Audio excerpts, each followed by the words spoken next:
감사합니다. 오늘 말씀은 주보에 나와 있던 대로 요한계시록 7장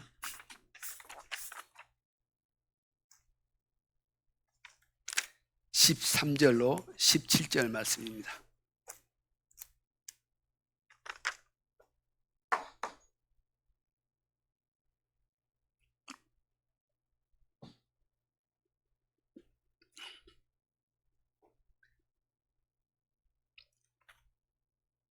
그렇게 매력은 없는 목소리입니다만 제가 천천히 읽겠습니다.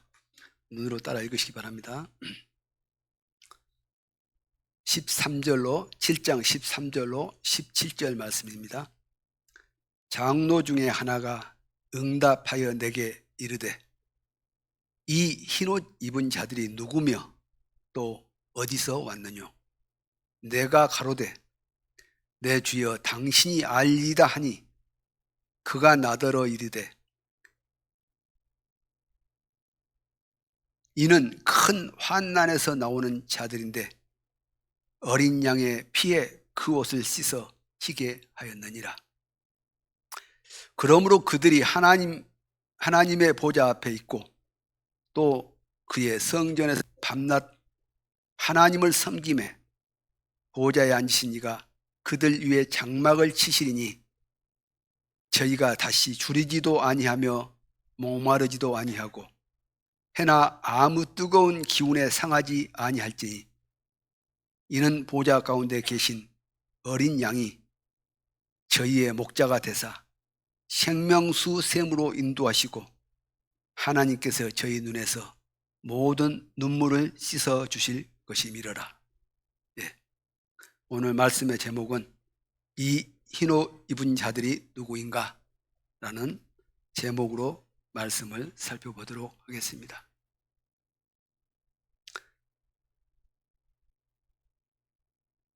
여러분, 그리스도인은 TV를 안 본 척 할지라도 다 TV는 보십니다.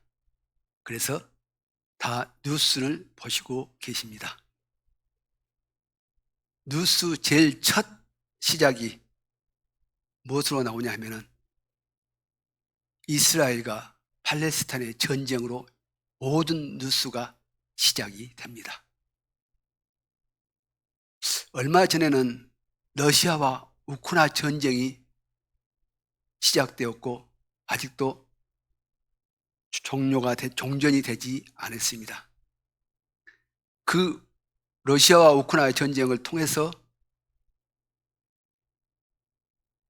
세계의 모든 물류가 꼬여서 인플레의 트리거가 됐고 그 인플레로 인해서 세계의 모든 금리가 올라가기 시작했고 세계의 모든 금리가 올라가므로 세계의 경기는 갑자기 식어 내려앉아서 여러분이 시장에 가면은 2달 전에 1,000원짜리가 2,000원이 되고 3,000원짜리가 5,000원이 되고 이렇게 되어 갑니다. 그만치 나와 상관없는 저 중앙아시아의 전쟁도 나는 아무런 상관이 없을 것이라 생각하지만은 그 전쟁이 나에게 직접적으로 영향을 미치고 있습니다. 그런데 우리 대다수는 그것은 나와 상관없는 전쟁이라고 생각들을 합니다. 그러나 여러분이 그렇게 생각할지라도 그 전쟁은 나에게 직접적인 영향을 미칩니다. 왜냐하면 내 봉급은 5% 안짝으로 올라갈 것이고 인플레는 20% 30%까지 올라가 버리기 때문에 그만치 나는 내 호주머니가 가벼워져 버리고 그만치 우리는 가난해져 버린 것입니다. 그런데 거기에다가 그 전쟁이 종료되기도 전에 저 중동의 하얗고라는 이스라엘과 팔레스타인의 전쟁이 또 발발할 시점이 되어 있습니다. 만약에 그 전쟁이 확전이 되고 장기가 되어버리면은 이란이 개입을 하게 되면은 유가는 지금 $80 선에서 움직이고 있으나 전문가들 얘기로는 $150에서 $250까지도 올라갈 수 있다고 얘기들을 합니다. 유가가 $150에서 $200 올라가게 되면은 그 고유가는 모든 지구 사는 사람들의 생활 필수품에 내가 있는 이 옷까지도 그 모든 것이 거기 들어가 있거든요. 그래서 인플레가 이제 20% 30%가 아니라 100% 208%까지 뛸 수가 있어. 그러므로 나는 봉급을 그전에 200만 원 받았는데 여전히 220 정도 올려줬는데 내가 사용하는 모든 지출한 금액은 그동안에 150만 원만 지출하면 됐다면 이제 300만 원을 지출해야만 살아. 그래서 나는 계속 가난해질 수밖에 없고, 그리고 많은 사람들은 굶주려할 수밖에 없고, 그리고 많은 직장들은 기업들이 도산함으로 직업을 잃어야 돼. 그만치 어려운 것이고, 저 전쟁이 나와 상관없는 전쟁이 아니라 나와 모든 직접적으로 연관되어 있는 전쟁이란 사실입니다. 우리는 뉴스를 볼 때 무엇을 생각하십니까?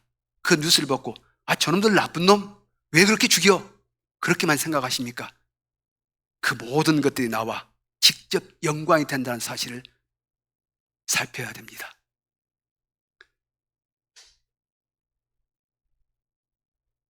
그러므로 그 모든 것들이 앞으로 어떻게 전개될 것이고 그 전개될 때 우리는 어떻게 대처해야 할까 하는 것을 볼 수 있는 눈을 가진 사람을 해안을 가졌다 합니다. 그러므로 유명한 훌륭한 지도자는 해안이 있다고 이야기들을 하죠. 우리나라 박정희 대통령은 독재자였을만정 이 나라가 살아가기 위해서는 어떤 방법, 수단 방법을 가리지 않고라도 서울과 부산의 고속도로를 뚫어버려야 되겠다. 그 고속도로 때문에 대한민국은 지금까지 발전할 수 있었습니다. 그것이 해안이요. 그때 당시에는 요구를 하고 반대를 많이 하고 데모를 하지만은 그것이 뚫어진과 동시에 대한민국 경제는 엄청난 발전을 시작하게 되니까, 계기가 되니까. 이게 해안이죠. 그러나 갈수록 세상은 해안이 있는 자가 아니라 권모술수에 능한 자들이 세상의 지배자가 되고 세상의 정권을 장악하는 사람들이 돼가죠. 왜냐하면 그런 해안을 하면은 인기를 잃어버리고 표를 잃어버리니까 표를 얻기 위해서는 어찌요? 지금 많은 돈을 빚을 짓더라도 많은 돈을 펑펑 국민들한테 써버려야 돼. 그럼 국민들은 표를 찍어줘. 근데 나중에 그 빚은 내 자손 후손들이 갚아야 돼. 그건 그때 일이니까 상관없어. 이런 시대로 살아가고 있습니다. 그러므로 이런 전쟁을 보면서 느끼는 부분이 있습니다. 과연 이 세상이 어디로 흘러갈 것인가? 그리고 우리들의 삶은 어떻게 변화될 것인가? 생각해 보십니까? 나는 지금 현재 직장에 아주 튼튼한 직장에 있으니까 염려 없겠지. 그 전쟁하든지 그쪽에서 전쟁 터지든지 말든지 나와 상관없는 일이야. 그렇게 생각하고 배부른 생각으로 살아가고 계십니까? 저는 항상 뉴스를 접하면서 느껴봅니다. 이 세상이 어디로 흘러갈 것이며 어떤 변화가 일어날 것이며 세상은 어떤 방향으로 진행될 것인가.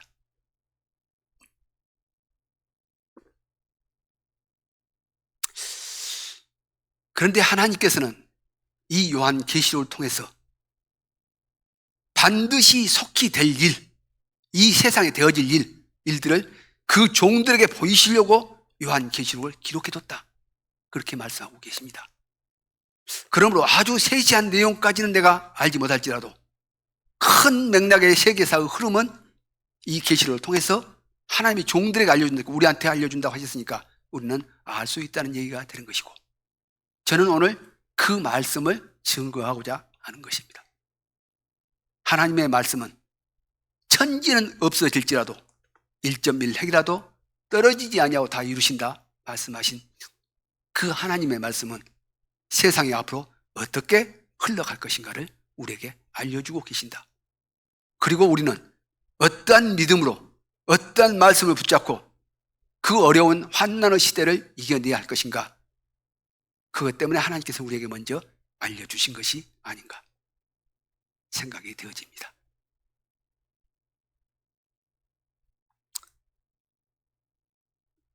반드시 속히 될 일이라 했으니 될 수도 있고 안 될 수도 있다.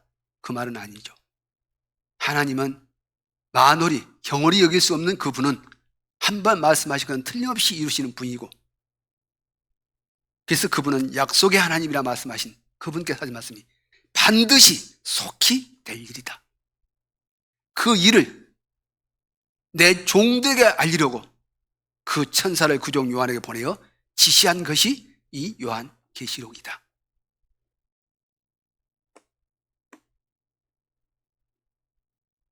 물론 여러분 마음에 무겁게 하고자 하는 마음 없습니다. 마음 푸시기 바랍니다. 제가 좀 성격이 조금 강한 편이어서 여러분 마음에 좀 무겁게 될 수가 있어서, 그러나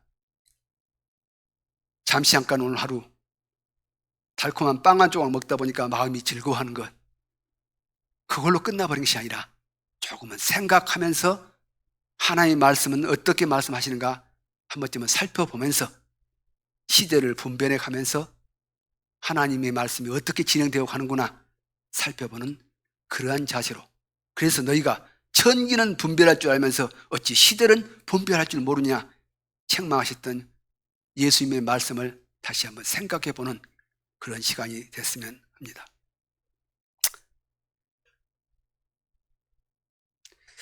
자, 그 종들에게 알리라고 했으니까 그 하나님의 종들이란 것은 누구냐? 그 종들만이 알 수 있어. 세상 모든 사람에게 알려주시고 한 것이 아니라 오직 그 종들에게 알려주시고 했다.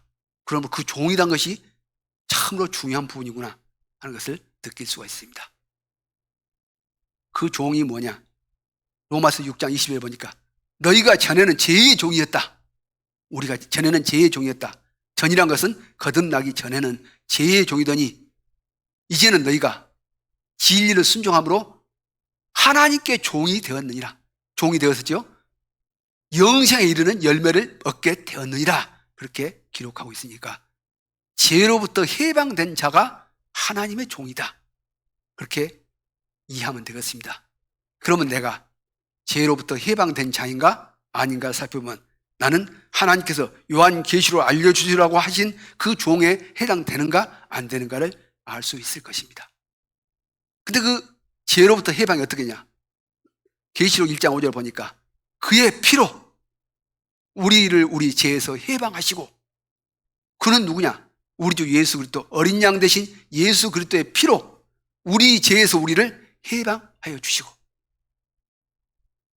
예수 그리스도의 보혈의 피로 말미암아서 죄 사함을 받아서 죄로부터 해방받은 자가 하나님의 종이다. 그 종들에게 알려주시려고 하는 것이 요한계시록의 말씀이다. 그렇게 이해하시면 되겠습니다.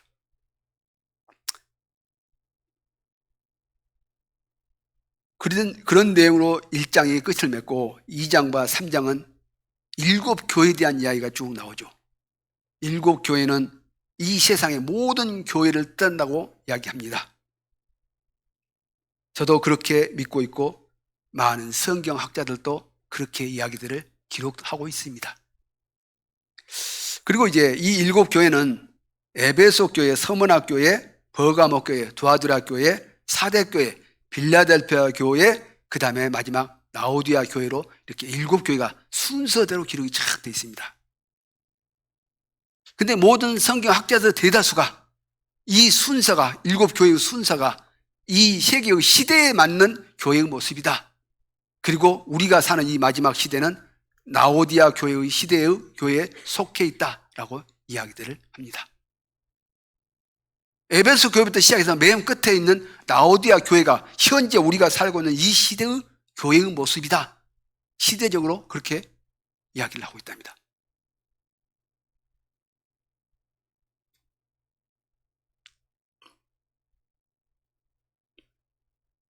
그런데 라오디아 교회가 이 세상에 현재 진행되고 있을 때 이 계시록 내용을 보니까 하늘에서 다른 일들이 일어납니다.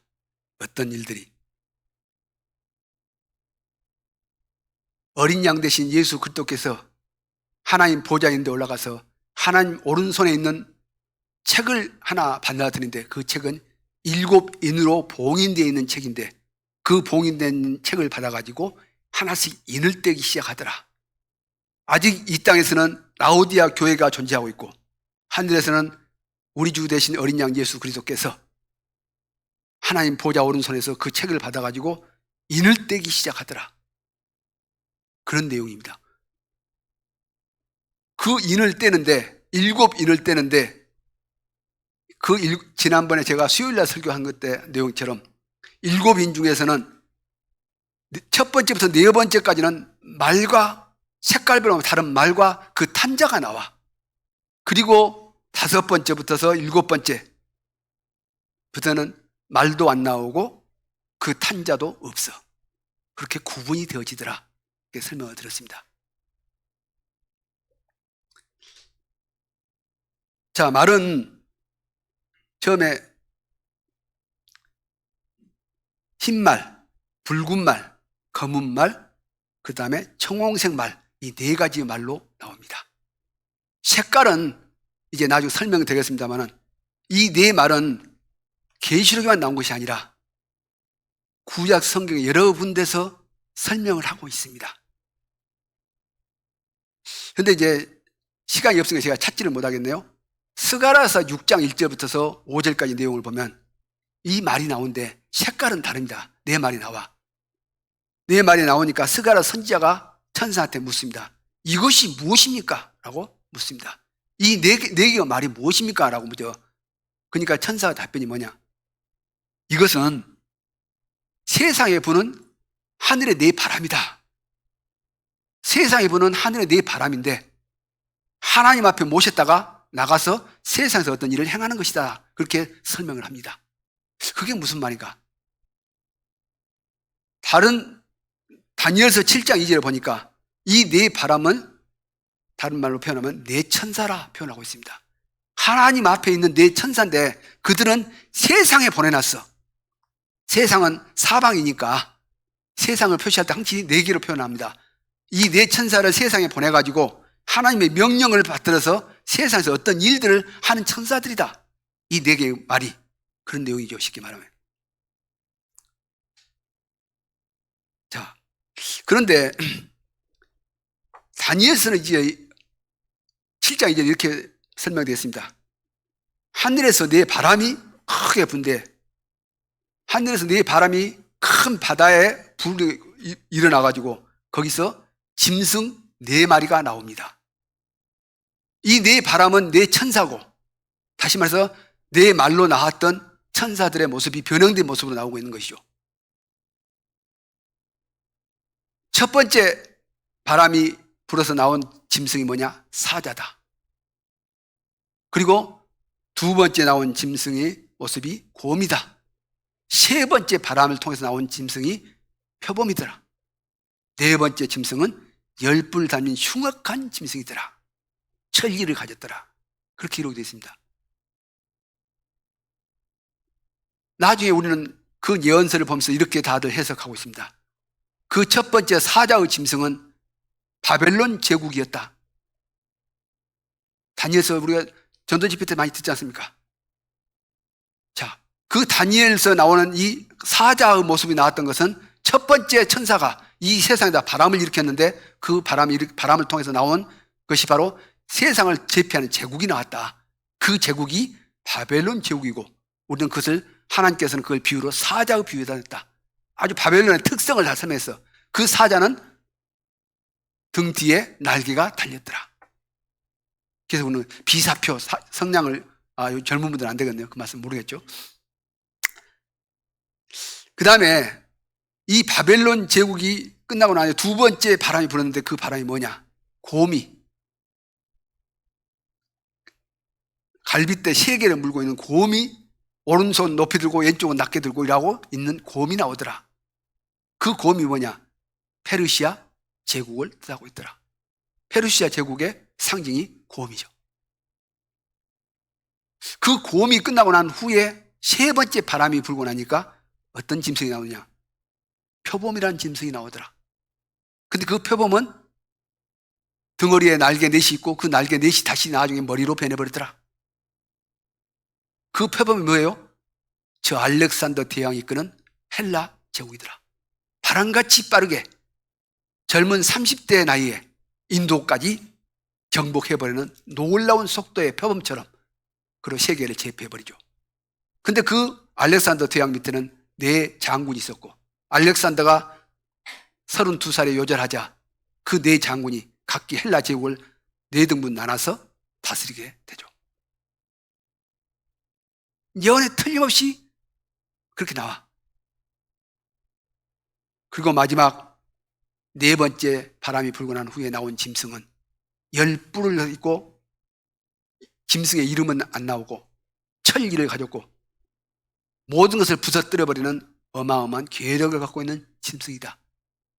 그것을 우리는 로마 제국이다 그렇게 표현하고 있습니다. 그 로마 제국은 죽었다가 다시 살아나는 신성 로마 제국을 통해서 나중에 10뿔의 시대가 마지막 시대에 열릴 것을 우리는 예언서를 통해서 이야기들을 하고 있습니다. 이것처럼 내 바람, 내 천사, 하나님께서 이 세상에 내 천사를 보내가지고 이 세상을 그런 모습으로 자꾸 인도해 가신대. 계시록에서 그쳐요? 7인 중에서 4개의 말이 나오더라. 지금 그걸 설명하려고 한 겁니다. 4개의 말이 나오는데 그 4개의 말은 이 세상에 내 천사가 와서 또 다른 모습으로 이 세상 역사를 이끌어 가게 될 것이다. 그것을 예표하는 것이죠.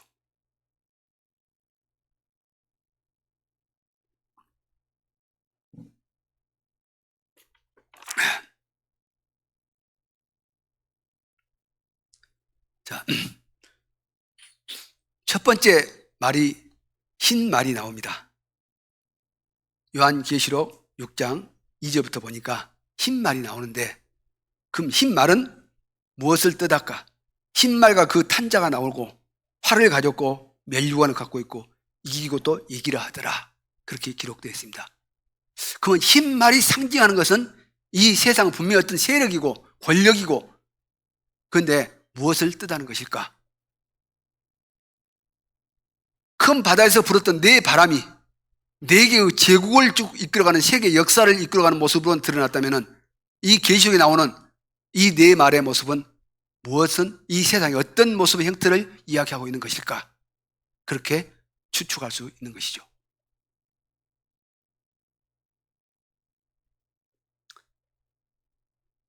흰 말은 그것이 상징하는 색깔은 자유와 평화와 민주주의를 이야기할 때 흰색을 이야기합니다. 흰색. 자유, 평화, 평등, 이것은 언제부터 이 세상에 나타났습니까? 미국이란 저 나라가 독립을 한 후에 1차 세계대전과 특히 2차 세계대전을 미국을 주도하여 승리하고 난 후에 이 땅에, 이 세상에 자유와 평등과 평화, 민주주의가 나타난 것입니다. 미국이 주도하는 이 자유와 평화와 민주주의 세력이 이 세상을 주류를 이룰 때가 첫 번째 인의 시대다.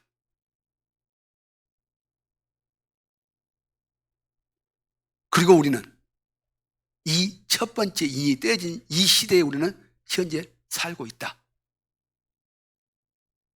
저는 그렇게 이 말씀을 해석하고 있습니다.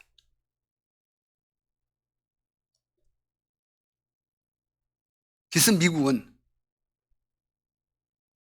해가 지지 않는 나라 영국도 독립전쟁에서 이겨냈고 1차 세계대전도 이겨냈고 2차 세계대전도 이겨냈고 이기고 또 이기고 이겨서 세계의 장악하는 세계의 패권 국가가 됩니다.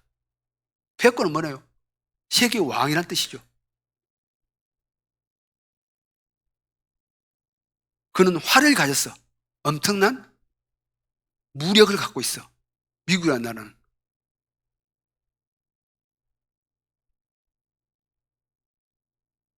그런데 이 미국의 아성이 차츰차츰 흔들려 가기 시작하고 있습니다. 그 말은 첫 번째 말의 시대가 기울어 가고 있다는 얘기가 될 것입니다. 제가 보는 해석으로 본다면 미국이 세계의 주도권을 이뤄간다는 것은 첫 번째 말의 시대가 기울어 가고 있다고 보면 되는 것입니다. 그러면 두 번째 말은 어떤 모습으로 나오냐? 붉은 말이죠. 붉은 말. 요한계시록 6장 보니까 두 번째 말이 붉은 말이요. 붉은색이 상징하는 건 뭡니까? 피, 전쟁. 근데 공산주의가 또한 붉은색이네요. 그리고 중국 색깔이 또한 붉은색입니다. 중국의 국기도, 중국의 유니폼도 모든 색상이 붉은색이요. 그게 두 번째 인의 상징색이요. 미국이 주도권을 잃어가면은 어느 날 미국이 없어진다는 게 아닙니다. 주도권을 잃어버려. 그렇게 하면은 자유와 평등과 평화와 민주주의가 흔들리게 되고, 저 중국이라는 나라가 만약에 미국의 뒤를 이어서 패권을 잡게 되면 거기는 사회주의 공산주의입니다. 그 공산주의는 피로 말미암은 혁명을 뜻합니다. 그들은 오직 피요, 피의 대가로 모든 인민들을 평등하게 먹고 살게 하게 만들었다. 그런 혁명을 이뤄내었던 것이 공산주의거든요. 그래서 두 번째 있는 얘기가 뭐라고 하냐? 사랑을 시기에 만들어서 서로 죽이게 만들었다. 두 번째 인이 떼준 순간. 그런 시대가 도래할 것이다. 붉은 말의 시대. 아직 이 세상은 붉은 말의 시대가 아니라 흰 말의 시대에 살고 있어. 그러나 붉은 말의 시대는 곧 올 것이다. 미국이란 나라가 어마어마한 권력으로, 세력으로 지금까지 세상을 완전히 통치하고 왔습니다. 거의 100여 년 넘게. 근데 미국은 화폐권을 갖고 있어가지고 세계에서 가장 많은 빚을 갖고 있는 나라가 미국이란 나라죠. 미국이란 나라는 다른 것 다 무역 적자국이에요. 근데 무역 적자국인데 왜 미국은 세계에서 제일 잘 살까요? 화폐권을 갖고 있기 때문에. 네, 달러를 많이 갖는 게 아니라 많이 찍어 입을 수 있어, 자기가 마음대로. 달러를 다른 표현을 하면 다른 모든 물건들을 수입해 주는 대신 달러를 수출해 주는 거예요. 그러니까 마음대로 빚을 계속 찍어내면서 그 빚으로 먹고 사는 나라예요. 이게 미국의 참 희한한 나라입니다. 근데 요즘은 자꾸 달러가 이상이 흔들리기 시작을 해. 중국이 자꾸 국제 통화를 위안화로 하자. 자, 우리 소련이 아니죠. 러시아, 브라질, 이런 데 블룩스 4국 모여라. 자, 우리끼리 모여서 달러 배제해버리고 우리 위안화로 통화하자. 위안화로. 그건 뭐예요? 달러에 대해서 도전을 하겠다. 그 달러가 무너지는 그때 미국도 세력을 잃어버릴 소지가 많다. 근데 그 달러가 지금 현재 2008년 세계 금융위기 때, 그리고 이번 코로나 시대 달러를 너무 많이 찍어버렸어. 그래서 지금 현재 그 달러 많이 찍은 것 때문에 인플레가 일어난 거 아니겠습니까? 근데 지금 현재 미국은 국가 재정을 하려고 보니까 돈이 없으니까 또 달러를 채권을 발행을 해야 돼. 근데 국회에서 너무 많으니까 그건 못 하겠다. 왜요? 채권을 너무 발행해 놓으면 그 채권도 부채니까 이자를 감당해야 돼. 그 이자를 감당을 너무 어렵다. 나중에 후손들 아예 빚쟁이가 돼가지고 굶어 죽겠다. 그래서 국회에서 동의를 안 해주지 않습니까? 미국 지금 사태가 그겁니다. 만약에 미국 국회에서 그 채권 발행에 동의를 안 해주는 그날 세계 금융시장은 초박살이 나기 시작할 겁니다. 또.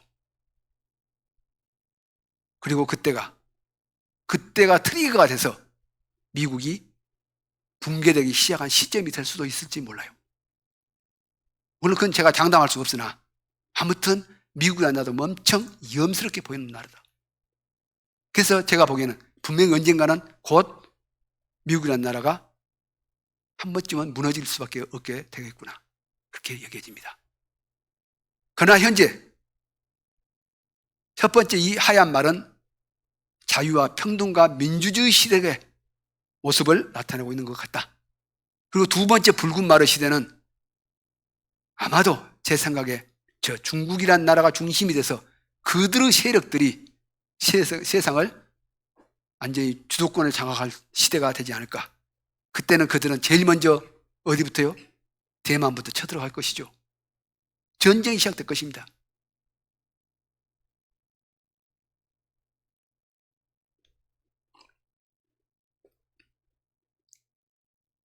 미국처럼 자유와 평화와 민주주의를 주장하지 않는 그 다른 공산주의 세력이 갖게 되면은 많은 나라들이 일어나서 전쟁을 벌여서 각기 다른 민족들을 대적하고 전쟁이 벌어질 겁니다. 지금도 중동에서 보십니까? 시아파와 뭐 순위파, 파가 나눠져가지고 저기도 전쟁하지 않습니까? 마찬가지로 중국도 민족들이 50 몇 개의 민족으로 이루어져 있는데 그 민족들이 다 일어나기 시작합니다. 그동안에 눌려있던 모든 부분들에서 총과 칼만 잡으면 그냥 싸움을 할 것이니까. 그래서 온 세상이 전쟁이 될 것이고 많은 사람들이 죽어나갈 것이다. 그래서 그 시대를 그래서 붉은 마르 시대다. 하나님께서는 그렇게 표현하고 있는 것이다. 시간이 너무 많이 길었네요. 세 번째 말은 검은 말이 나오죠. 검은 말. 자, 붉은 말이 지고 나니까 검은 말이 나와. 검은 말은 어느 세력일까? 그건 저도 감이 안 와요. 검다 그러면 죽음이란 것은 생각이 나는데 이 세상에 있는 어떤 잠재되어 있는 세력은 어떤 세력일까? 그건 제 생각입니다. 최근에 프리고진에는 그 러시아의 민병대 대장이 비행기 타고 가다 죽는 사건을 여러분이 보았을 것입니다. 푸틴에게 반역을 하다가 반역죄로 처형은 안 한 대신 협상을 해서 안 한 대신에 아마도 암살을 했지 않냐. 세계는 모두 그렇게 보고 있습니다. 그 프리고진은 러시아의 민병대를 갖고 있는 조직입니다. 그 민병대의 주된 업무는 저 아프리카에 가서 여러 아프리카의 힘 약한 모든 나라들에게 간섭해서 같이 국력을 도와주고 정권을 잡은 자들에게 군사력을 제공해주고 군사 훈련도 시켜주고 또 다른 적들을 제거해주고 하는 역할을 해서 저 아프리카의 모든 나라들과 관련을 맺고 있는 나라고 그걸 통해서 돈을 벌어들이는 나라입니다. 그걸 통해서 광물 채굴권 주라, 석유 채굴권 주라 이렇게 해서 러시아로 돈을 벌어 들어가는 나라입니다. 그런데 얼마 전 뉴스에 보니까 이 러시아가 이 민병대 조직을 통해서 아프리카의 70%를 이미 장악했다 하는 뉴스를 제가 봤습니다. 아프리카 그러면 뭐지요? 상징이 검은 느낌이 들죠. 러시아는 아프리카와 그 세력을 합해가지고 혹여 마지막 세 번째 마르 시대를 만들지 아니할까? 저는 그건 개인적인 생각입니다. 확신은 아닙니다, 이게. 근데 그 시대에는 어째요? 흉년이 나서 많은 사람들이 굶어 죽는 모습을 나타냅니다. 그래서 어째요? 한 데나리온의 밀 한 대요. 한 데나리온의 보리 석 대로다. 그런 어마어마한 이야기를 하고 그 검은 말을 탄 자가 저울을 갖고 나와서 저울은 뭐 달라고? 뭔가 달라고 그런 겁니다. 공평하게 달아주려고. 먹을 것이 없으니까 배급을 줘야 되는데 이쁘다고 많이 떼주고 안 이쁘다고 적게 떼주고 할 수 없으니까 공평하게 저울을 달라고 배급을 하겠다. 저울을 갖고 나와 검은 말이. 검은 말을 탄 자가. 그런 시대가 도래할 것이다. 한 데나리온 하루 품삯에 밀 한 대라는 것은 성인이 하루 딱 먹을 양을 이야기한 겁니다. 그러면 하루에 내가 일하고 내 하루 딱 먹고 살 것만 받을 수밖에 없어. 그 정도로 인플레가 심해. 그래서 내 아들 학원비, 내 딸 피아노 학원비 없어. 내 자녀들 용돈 없어. 내 아내 반지 하나 사줄 돈 없어. 나 성인 혼자 먹고 살기도 딱 맞아버린대. 보리석대란 말은 말이 하루 먹는 양이거든요. 다시 요즘 말로 표현하면 내 하루 딱 차고 출근하기 위해서 차에다가 연료 딱 넣는 양 일당 벌어나면 그것밖에 안 돼. 그런 시대니 얼마나 많은 사람들이 굶어 죽을 것이냐. 그래서 검은 말의 시대는 굶어 죽는 시대예요.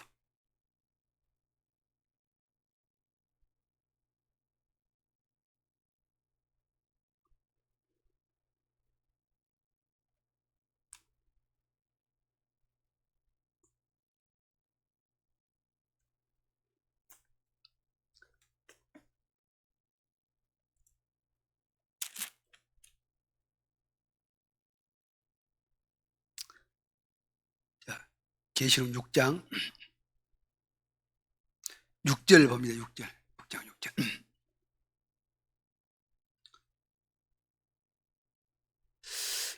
내가 네 생물 사이로서 나는 듯하는 음성을 들으니 가로되 한 데나리온의 밀 한 대요 한 데나리온의 벌이 석 대로다.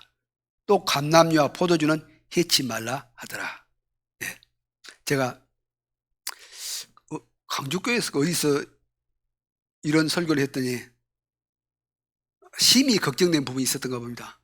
어느 형제님이 식사하고 있는데 저한테 밥도 다 먹기 전에 와가지고 질문을 했습니다. 그러면 구원받은 사람들은 그 굶어 죽을 때 어떻게 할 거예요? 우리 어떻게 견딜 거예요? 나는 밥 한 끼도 굶고는 절대 못 사요. 어쩔 거예요 그때? 어쩐대요? 이렇게 물었습니다. 글쎄요, 하나님께서 뭐라고 기록이 안 돼서 내가 뭐라고 말씀 못 드리겠습니다. 내가 아는 한도 내에서는.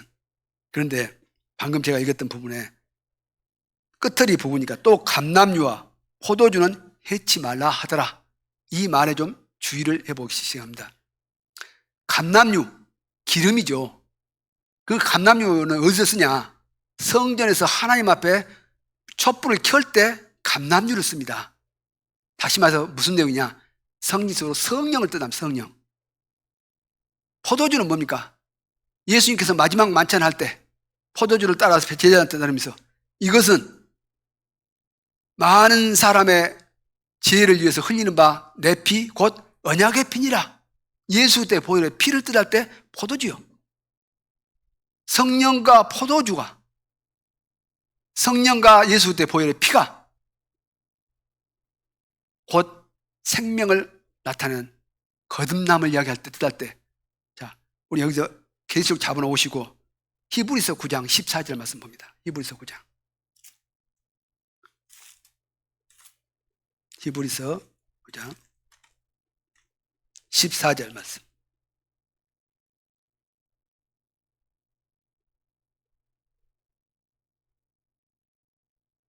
히브리서 9장 14절, 시간이 많이 가서 제가 빨리 읽겠습니다.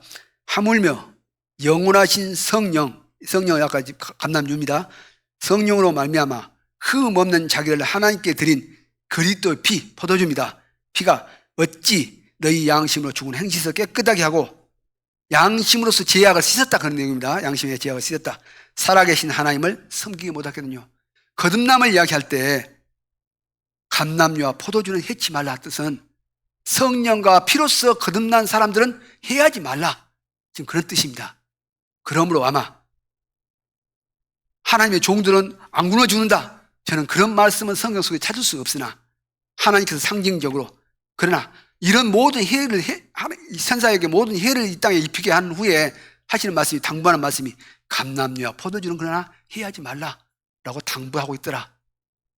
그래서 저는 적어도 거듭난 성도들에게는 하나님께서 이 일을 피할 수 있고 이 시험을 견뎌낼 수 있는 다른 방안들을 제시해 주실 것을 믿습니다. 그것이 우리 주님이시니까, 주님은 우리의 목자시니까 분명히 그것은 허락해 주실 것이라 그렇게 저는 보고 있습니다. 자, 그 이상 더 이상 말씀을 못 드리겠네요. 자, 그 다음에 이제 네 번째 말이 나오는데, 네 번째 말이 청황색 말이 나오더라. 청황색 말은 어떤 이미지를 갖고 있고 어떤 상징을 나타내고 있을까? 청황색이라는 색은 좀 죄송합니다만 시체색입니다. 사람이 죽을 때 썩기 바로 직전의 색깔이 청황색이랍니다.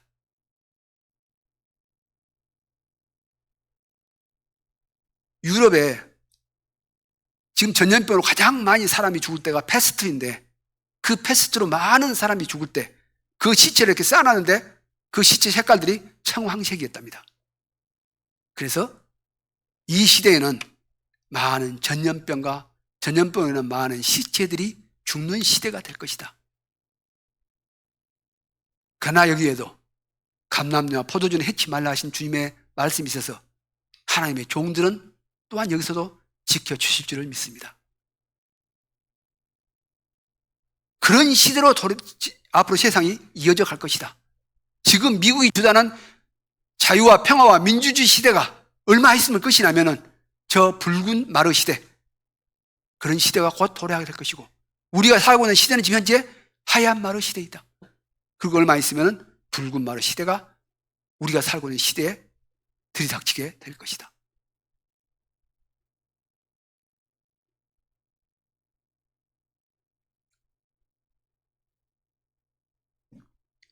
그리고 다섯 번째는 때지니까 이때는 아무런 일이 안 일어나 하늘에서 하나님 보좌인 데서 이 땅에서 하나님의 증거와 말씀을 통해서 목배임을 받은 자들이 하나님 앞에 언제까지 우리의 원수를 안 갚아줄라 합니까?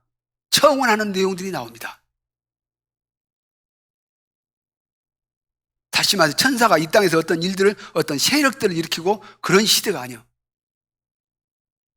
여섯 번째 인 역시 천사가 와서 이 땅에 어마어마한 지진이 터지기 시작하고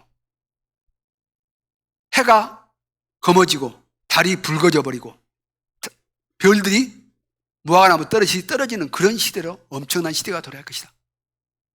그러니까 사람들이 놀라가지고 숨어서 이 하나님의 진노의 날을 우리를 빨리 지나가게 해주라 하는 두려움에 떠는 시대가 여섯 번째 마르 시대다. 마르 시대가 여섯 번째 인이 떨어지는 시대가 될 것이다. 그리고 오늘 여러분과 제가 살펴볼 계시록 7장에 이 여섯 번째 인이 떨어지고 난 후에 마지막 일곱 번째 인이 띄어지기 전에 중간에 삽입되는 예언이 있는 것이 요한계시록 7장의 내용입니다. 요한계시록 7장 1절을 살펴봅니다.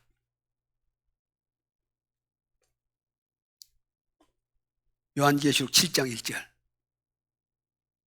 이 일 후에, 이 일이란 것은 여섯 번째 인까지 떨어져가지고 이 세상에 어떤 일들이 일어나고 난 후에 그 말입니다. 후에. 이 일 후에 그 말이니까. 계시록 보면 계속 지요. 이 일 후에 자꾸 나옵니다. 그러니까 계시록은 순서대로 세상 사건들이 일어날 것이고 순서대로 진행될 것을 이야기하고 있습니다. 또한 계시록 구조도 마찬가지. 첫 번째인, 두 번째인, 세 번째인, 네 번째인, 일곱 번째인, 그 다음에 첫 번째 나팔, 두 번째 나팔, 그래서 일곱 번째 나팔, 그리고 첫 번째 대접, 두 번째 대접, 일곱 번째 대접까지 이렇게 순서대로 되어 있으니까 계시록은 순서대로 진행이 된다는 것을 구조상으로나 이 말씀적으로나 똑같이 순서대로 일어납니다. 근데 해석들을 가끔 할 때 보면요, 순서를 뒤바꿔가지고 해석 많이 하는 겁니다. 그건 안 맞은 얘기예요. 오늘 계시록 7장 1절도 이 여섯 번째 인이 떨어지고 난 후에, 그것이 이루어지고 난 후에, 그 말입니다. 후에 천사가, 네 천사가, 그것도 아까 말한 이 세상을 이끌고 있던 네 천사가 땅 네 모퉁이에 선 것을 보니 땅의 사방의 바람을 붙잡아 바람으로 하여금 땅이나 바다이나 각종 남에 불지 못하게 하더라. 네 천사는 아까 말씀을 드렸습니다. 하늘의 네 바람이고 이 땅에는 네 천사인데 이 네 천사의 이야기가 구약과 신약에 참 수없이 많이 나옵니다. 그래서 제가 다 찾아서 설명드릴 수는 없습니다. 역시 일곱 인중에서 네 마리 말이 나오는 부분도 네 천사의 모습이다 설명드렸습니다. 자, 2절부터 3절 봅니다. 7장 2절부터 3절. 또 봄에 다른 천사가 살아계신 하나님의 인을 가지고 해돋는 데로부터 올라와서 땅과 바다를 해롭게 할 권세를 얻은 네 천사를 향하여 큰 소리로 외쳐 가로되 우리가 우리 하나님의 종들의 이마에 인치기까지 땅이나 바다나 나무나 해하지 말라 하더라. 자, 네 천사의 이야기는 제가 계속 설명 들어왔습니다. 그 네 천사한테 잠깐 멈춰라, 하던 일을 멈춰라, 지금 그 말 아닙니까? 바람 불지 말고 멈춰라.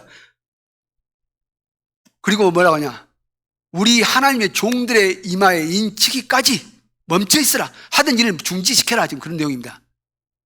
그러면 하나님의 종들은 제가 누군지 설명을 드렸습니다.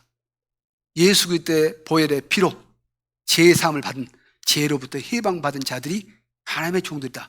그들의 이마에 인치기까지, 인을 쳐서 다 이루기까지 너 내 천사는 어떤 일도 이 땅에서 하지 마라. 지금 그런 내용입니다. 이런 내용을 보니까 하나님의 자녀들은 하나님께서 어떻게 이런 환난 속에서도 보호하시는 거구나를 느낄 수 있습니다. 볼 수 있어.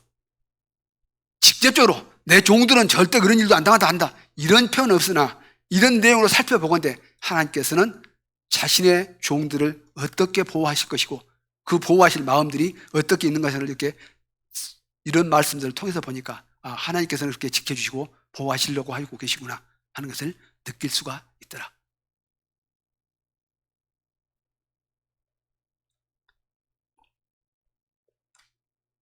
그 다음에 인을 친다. 인이 뭡니까? 요한복음 6장에서 이런 말씀이 나옵니다. 인자는, 예수님 자신은 하나님의 인치신 자니라 그렇게 되어 있습니다.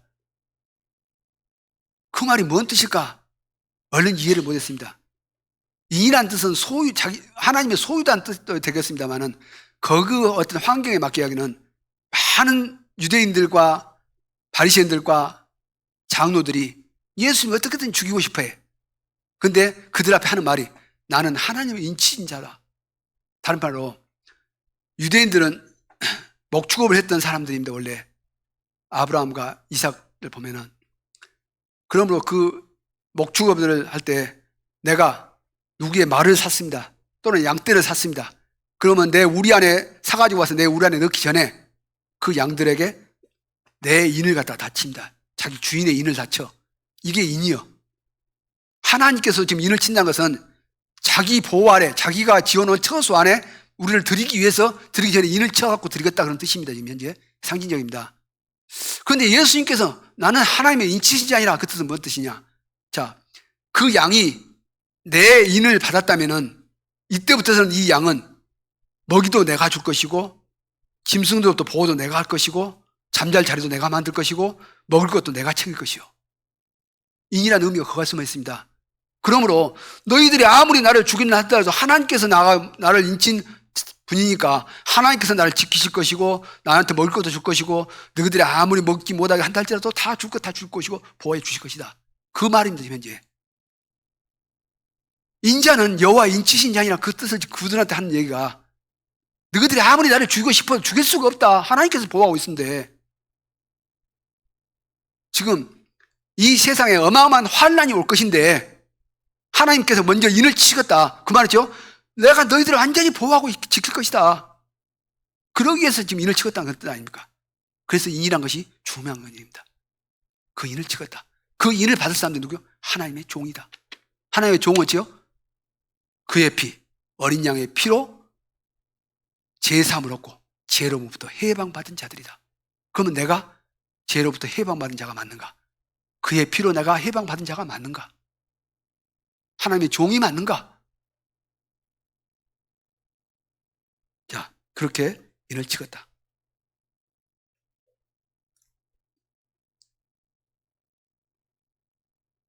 (7장) 4절. 내가 입맞은 자의 수를 들으니 이스라엘 자손의 각 지파 중에서 입맞은 자들이 14만 4천이니. 자, 이 부분을 할 때마다 제가 부담이 많이 가는데요. 자,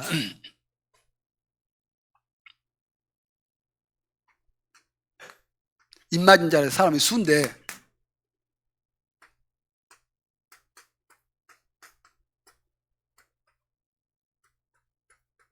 이스라엘 지파에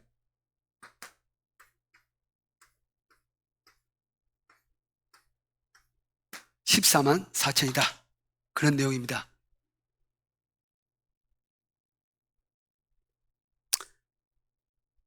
자, 계시록은 거의 상징으로 되어 있습니다. 그래서 낱말 그 자체로 다 그대로 받아들이면 많은 말들이 잘못될 수 있습니다. 예를 든다면 바벨론 큰 성이 지금 이 지구상에 없어. 근데 요한계시록은 바벨론 성이 아주 계속 나와. 그건 어떤 상징을 이야기한 것이지 실제를 이야기한 것은 아니요. 자, 먼저 이제 이스라엘은 것부터 좀 우리가 한번 살펴보고자 합니다. 이스라엘. 이스라엘은 뜻은 무엇입니까? 이스라엘 뜻은 창세기 32장 보면 야곱이 이제 하란에서 자기 형이 있는 에서가 있는 곳으로 돌아오는데 그 마음속에 항시 돌아오면서 걱정이 하나 크게 있습니다. 뭐냐? 형의 모든 축복을 가로채 갖고 도망을 가버렸거든요. 그러면 다시 형이 돌아왔을 때 형이 나를 가만히 놔둘 것이냐? 형이 나를 죽이지 않을까? 나를 죽이고 내 가족도 죽이고 내 아내도 죽이고 내 자식들도 다 죽이고 내 양떼와 소떼를 다 자기가 차지하는 그런 일을 벌일 것 같다. 왜냐? 복수를 위해서. 그래서 야곱이 가장 두려워해. 그것을 오면서도 두려워해. 하나님께서 돌아오라 하니까 돌아오긴 온대. 그것이 가장 두려워. 그래서 야복강가에서 가족들과 모든 양떼와 소떼는 다 잠잘 때 혼자 야복강가에서 씨름하고 있는 거죠. 근데 그때 하나님께서 나타나서 하나님과 씨름을 했다 그렇게 표현하고 있습니다. 그런데 그 말씀을 자세히 살펴보면 어떤 말이냐? 이스라엘이라는 말은 사람으로서 하나님을 이겼다는 뜻이거든요. 이스라엘이라는 뜻이 사람이 하나님을 이겼다는 뜻이 이스라엘이라는 뜻이에요. 그럼 무엇을 이겼느냐? 그 32장을 이제 시간이 없으니까 제가 그냥 이야기만 합니다. 시간이 다 돼가서 나에게 축복을 주고 가라. 축복을 주지 않으면 절대 내가 보내주지 않겠다 하고 야곱이 이야기합니다. 그러자 이제 환도뼈를 쳐가지고 야곱을 움직이지 못하게 만들어 놔도 야곱을 치어 환도뼈가 부러진 한이 있어도 나는 네 축복을 받아야 돼. 축복을 해주고 가라. 버티고 있는 것입니다. 그래서 나중에 결국 치어 그 천사가 하나님 앞에 이 야곱한테 축복하면서 뭐라고 하냐? 이제부터는 네 이름을 야곱이라 하지 않고 이스라엘 하겠다. 왜냐? 네가 나를 이겼다. 뭘로써? 끈기 있게 기도함으로써 이겼다 말입니다. 그럼 축복은 무엇은 축복하냐? 야곱으로부터 내 생명과 내 아내의 생명과 내 자녀들의 생명을 지키는 축복을 주라고 말이에요. 축복. 그 축복을 주라고 말이에요. 그래서 그 두려움 때문에 맨 앞에 말을 세 등분으로 나누지 않습니까? 맨 앞에 일부가 열 먼저 보내가지고 야곱이 에서가 와서 물으면 이건 뭐냐 물어보면 당신의 종 야곱이 에서 주인한테 보내는 선물로 보냈습니다. 그렇게 이야기하라기라. 그래도 에서가 칼로 너를 치면 나머지 두 때는 빨리 도망을 치게 하겠다. 그만치 두려워했어. 그래서 야곱이 이 야복강가에서 축복을 주라 그 말이었지요. 에서로부터 내 생명과 내 자식들의 생명과 내 아내들의 생명과 내 가축의 모든 생명을 지키게 해주라. 그 축복을 주라 그 말입니다. 그걸 이겨낸 거예요. 결국 얻어낸 거예요. 축복을. 이게 이스라엘이요. 이스라엘 뜻입니다. 그러므로 다른 말로 이 계시록의 이스라엘 뜻은 무슨 뜻이에요? 하나님으로부터 보호를 받는 사람들이란 뜻입니다. 하나님으로부터서 지킴을 받는 자는 뜻이요. 이 세상 모두 완전히 없어버리고 불로 태울 것인데 거기로부터 보호받을 사람들이 이스라엘 뜻이요. 그래서 사도 바울이 이렇게 말합니다. 로마서 2장에서는 표면적 유대인이 아니오 이면적 유대인이다. 유대인은 두 가지 종류가 있어.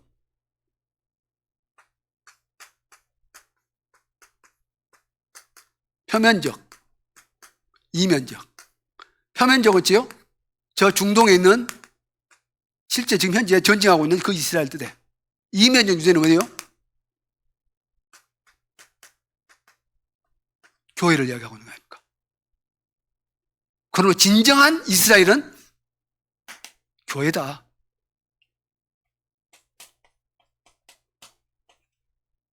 교회다. 그런 뜻입니다. 그 교회에 14만 4천이라는 뜻이 뭐예요? 우리가 이 세상에서 세는 숫자의 개념으로 생각하면 안 돼. 계시록에 보면은 12,000 나중에 거룩한 성 예루살렘도 장과 고가 길이가 12,000 나옵니다. 많은 사람들이 그걸 재가지고 실제 이런 크기 것이다 그렇게 예측도 합니다. 그러나 그 숫자는 사실 상징성을 갖고 있습니다. 이 수는 교회가 이룰 수 있는 충만한 수란 뜻입니다. 충만한 수. 14만 4천. 14만 4천만 구웠고 나머지는 다 구원 안 시켜버렸다. 그 말이 아닙니다. 근데 이 해석은 예전에는요, 이 이스라엘, 저 중동에 있는 이스라엘로 많이 해석들 했는데 최근에 보니까 많은 성경학자들이 보통 80%는 다 이스라엘은 교회로 해석을 하고 계시더만요. 이 숫자 역시 마찬가지로 이 세상의 숫자가 아니라 하나님의 말하는 숫자다. 자, 그 말들을 다시 한번 살펴보도록 하겠습니다.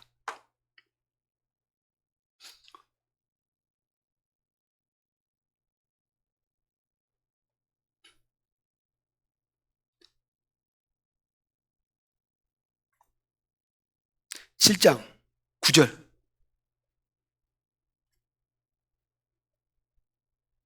또 이거 보니까 이 일 후에,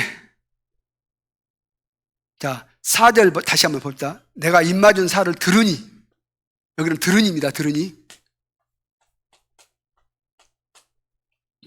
자 9절은 뭐라고요? 이 일 후에 내가 보니.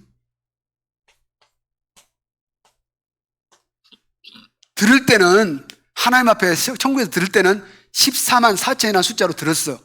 근데 내가 직접 돌아서 보니까 그 14만 4천이라는 숫자가 내 눈으로 보니까 어떤 숫자였냐? 그게 9절 내용입니다.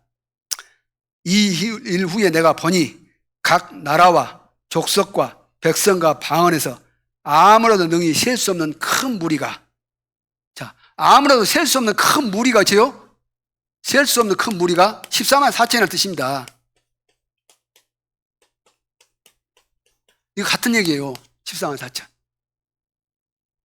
들을 때는 하늘에서 천국에 들을 때는 14만 4천, 이스라엘의 14만 4천이라고 들었어.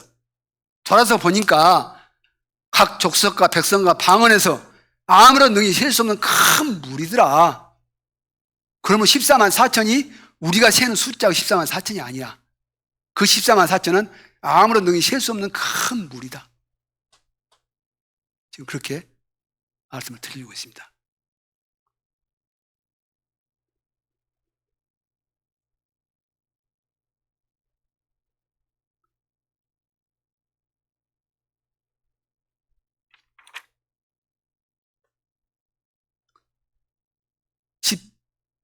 (13절) 13절, 7장 13절.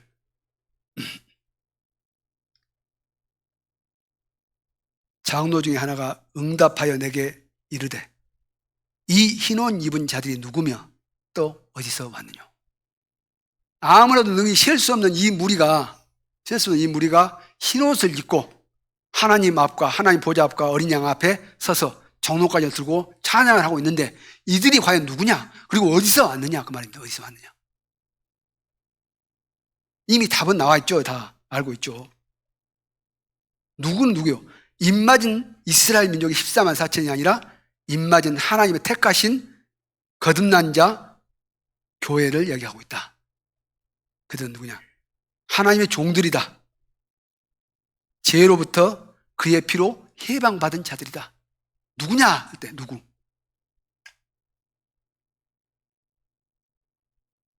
그들이 누구냐? 1번 누구냐? 하나님의 종들이고, 즉 교회고, 그의 피, 예수 그리스도의 보혈의 피로 죄로부터 해방받은 자들이다. 그들이 유대인이든 헬라이든 그 누구든 필요 없는 것이요.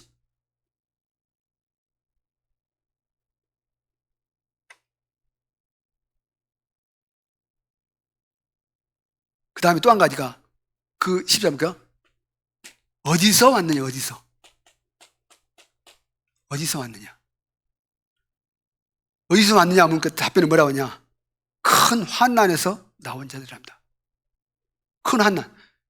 첫 번째 인부터서 여섯 번째 인까지 이 땅에서 그걸 겪고 난 후에 하나님께서 보호하신 후에 나오는 사람들이다. 큰 환난에서 나온 자들이다. 그 환난 속에서 하나님께서 이제 우리를 지켜주고 계실 것이다. 큰 환난에서 나오는 자들이다.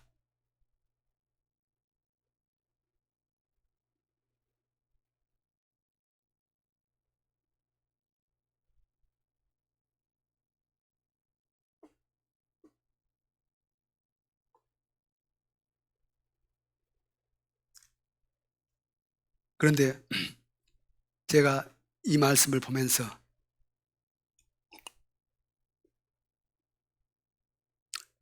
예수님께서 이 땅에 계실 때 마태복음 24장을 보니까 제자들도 가장 궁금한 것이 주님이 다시 오실 때와 이 세상 끝이 언제입니까?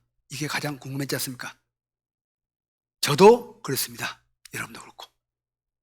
그때 예수님께서 답변을 어떻게 하냐? 그래, 언제 온다? 이렇게 이야기하고, 먼저 이야기를 뭐냐?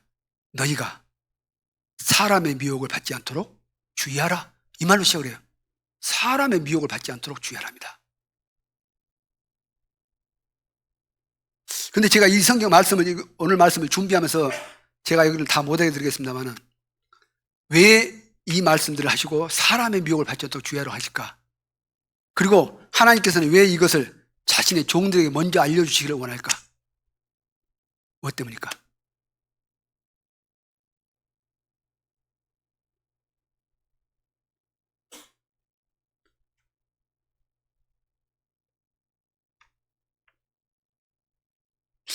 마태복음하고 히브리서하고 요한일서 내용들을 보면 이렇게 되어 있습니다.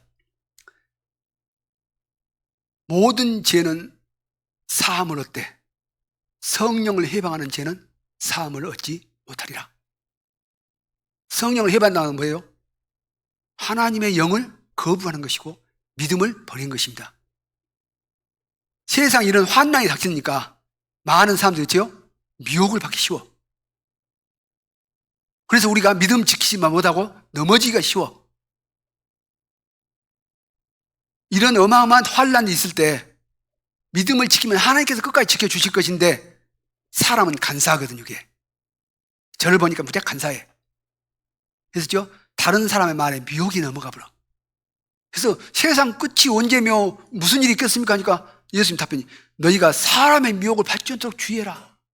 많은 사람들이 내 이름으로 와서 내가 그리스도라 할 것이다. 저거 가면 이 환난 면할 거 있을까? 저거 가면 면할까? 그 사람들이 뭐지요? 자, 나한테 오면 다 이렇게 보호받을 것이고 다 이렇게 나 보호받을 것이다. 그런 미혹에 넘어가지 말라는 뜻 아닙니까?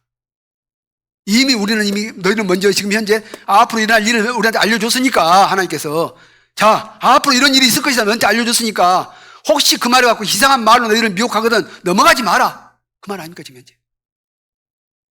알지 못한 자면 어떻게 넘어가? 알고 있으면 어찌요? 미혹되지 않아. 가장 중요한 것이 거기입니다.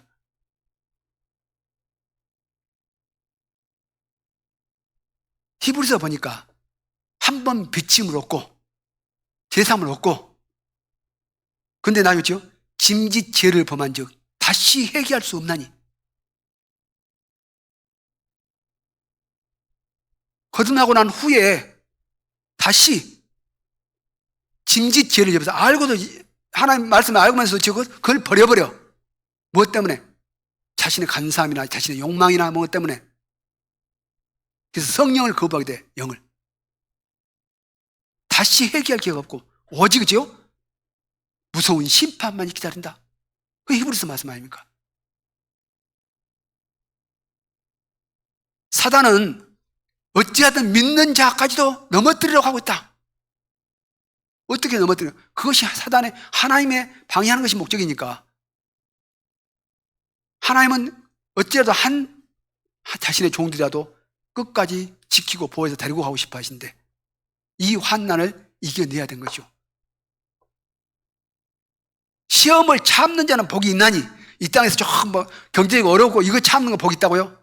진정한 뜻은 어찌요? 이 시험 환난에서 참아내는 자가 복이 있다는 뜻입니다.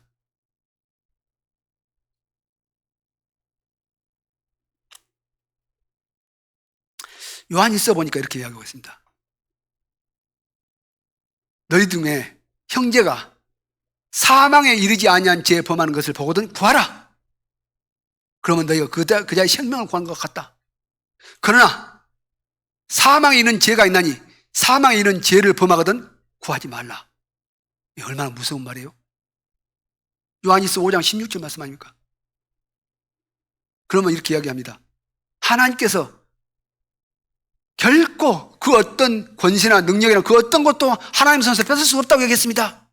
로마서 8장 33절에 하나님 손에서 누구 뺏을 수 없죠. 하나님이 버리면 끝이지 않습니까? 하나님 말씀이 지금 그렇게 하고 있지 않습니까? 여러분이 하나님 안에 그리스도 안에 있으면 하나님 절대 다른 어떤 권세로 뺏을 수 없어. 그러나 여러분이 변질되어 썩어버리고요. 하나님은 이 다른 상한 것과 상하지 않는 것에 같이 있을 수 없지 않습니까? 상한 거 걸로 빼내야죠. 던져야죠. 여러분도 하지 않습니까? 좋은 가을인데 가을 하나가 썩었어. 같이 놔둡니까? 썩은 거 버려야 하지 않습니까? 하나님이 버리면 끝나는 것이지 않습니까? 그런데 주장합니다. 로마서 말씀에 절대 하나님께서 다른 어떤 권세에도 뺏기지 않는다고 이야기했지 않습니까? 당연하죠. 안 뺏기죠. 그러나 여러분 하나님의 말씀을 자세히 살펴보면 참 많은 말들이 있습니다. 이런 말들이.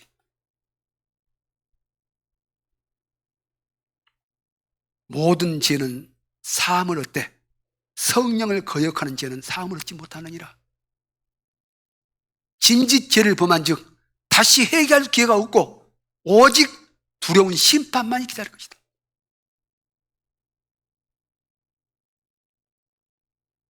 사망에 이르지 아니한 죄에 범하는 형제를 보거든 구하라. 그러나 사망에 이르는 죄에 범하는 자는 구하지 말라. 나 그 말 보고 깜짝 놀랐습니다. 이게 구하지 말랍니다.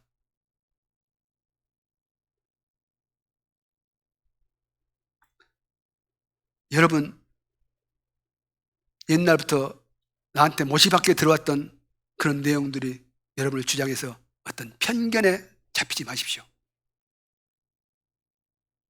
우리는 계속 성장해 가야 되고 이 말씀 속에서 더 많은 것들을 받아들여야 되고 더 많은 말씀들로 채워져 가고 하나님의 지식과 지혜가 더 늘어나가야 돼. 근데 자꾸 우리 지금 마음은 지요? 옛날 거기에 확 먹여갖고 그 후로 넘치면 지요? 안 돼, 안 돼. 편견과 고집을 확 차진 그걸 버려야 돼.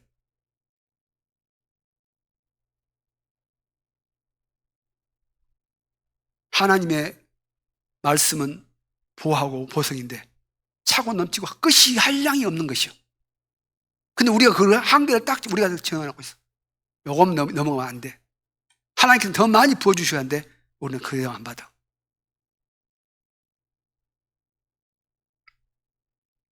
오늘 말씀의 제목은 이 흰옷 입은 자들이 누구냐? 우리다. 근데 하나님께서 우리에게 왜 이 말씀들을 먼저 알려주시긴 할까? 반드시 속히 될 일을 그 종들에게 보이시려고 이 요한계시록을 기록했다 하시는데 그 하나님의 마음은 어떤 마음이었을까? 알려줌으로써 우리에게 닥칠 많은 시련과 환난도 중요하지만 우리가 미혹되고 혹시 현혹되고 심령이 약해가지고 믿음에서 파손될까 봐서 그것을 지켜내라. 이 믿음을 이겨내라. 내가 너희와 항상 함께 할 것이니까 지켜낼 것이니까 너희를 보호해 주실 거니까 너희 믿음을 너희 심령 속에 믿음만 변치 말고 지켜내라. 이겨내라. 지금 그 말씀을 하고 싶은 것이 하나님의 심정입니다. 알고 당하는 자와 모르고 당하는 자는 천지 차이입니다.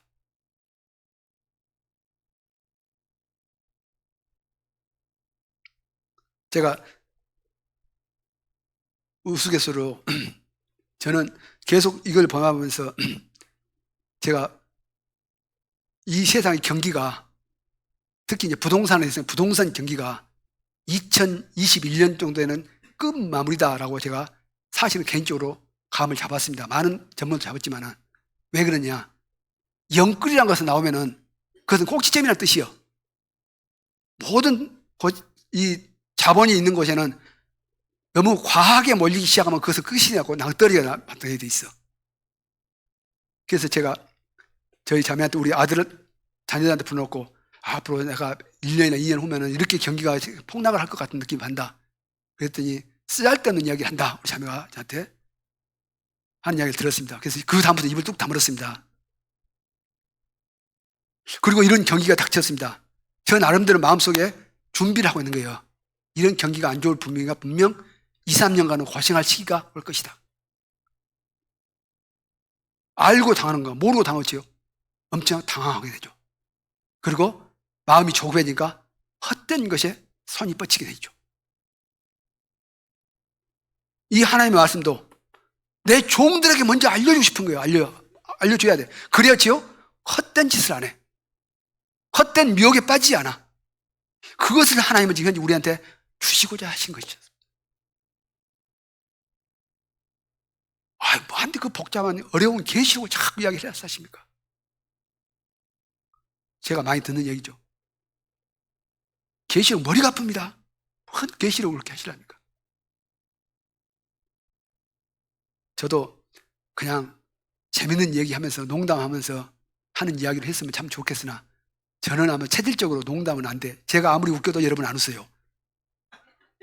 그래서 저는 하나님께서 은사로 이런 말씀을 하라고 딱 한 것 같아서 제가 사람의 말을 듣지 않고 사람을 기쁘게 하려 하지 않고, 그러지 않습니까?